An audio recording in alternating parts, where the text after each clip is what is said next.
Biblia, Sväté písmo alebo kniha kníh. Najprekladanejšia kniha na svete prichádza na Slovensko, tentoraz v luxusnej verzii. Je ručne viazaná v koži a vzniká v Nemecku. My sme boli pri tom.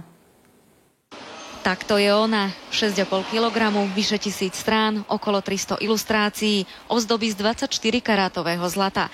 Práve sa narodila prvá slovenská zlatá Biblia. Knižné maľby poskytla Rakúska národná knižnica vo Viedni, ktorá výnimočne otvorila svoje trezory a zbierky. Zdalo sa mi, že na Slovensku chýba Biblia, ktorá by i vizuálne, nie len literárne, zdobila ako drahokam naše knižnice a svojim nádherným tlačiarenským, zberateľským skvostom by sa stala dedičstvom jednotlivých rodín.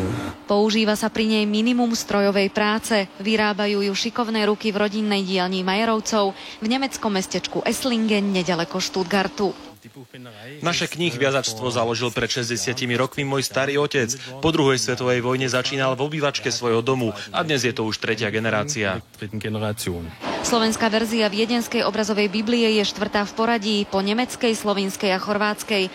Podarilo sa ju pripraviť za rekordne krátky čas. Vďaka dobrej spolupráci so Spolkom svätého Vojteka sa nám to podarilo za rok a niečo. Je perfektná, farby sú brilantné, zlato nádherné a obrázky žiarivé.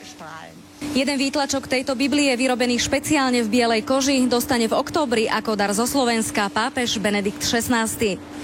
Z nemeckého Esslingenu Ľubica Pilcová, televízia Markíza. Školy sa pripravujú na zajtrajší príchod prvákov. Na začiatok roka, ale ešte nie je všetko pripravené. V relácii dnes naživo vyspovedáme ministra školstva Jána Mikolaja. Pozveme vás aj na veľmi zvláštnu svadbu a tiež na súťaž viedení slivkových gulí. No a potom nezabudnite na ďalšiu sériu ordinácie v Ružovej záhrade a mimoriadnu paľbu. Želáme vám pekný sviatočný večer z Markízova. Dovidenia. Pekný večer, dovidenia.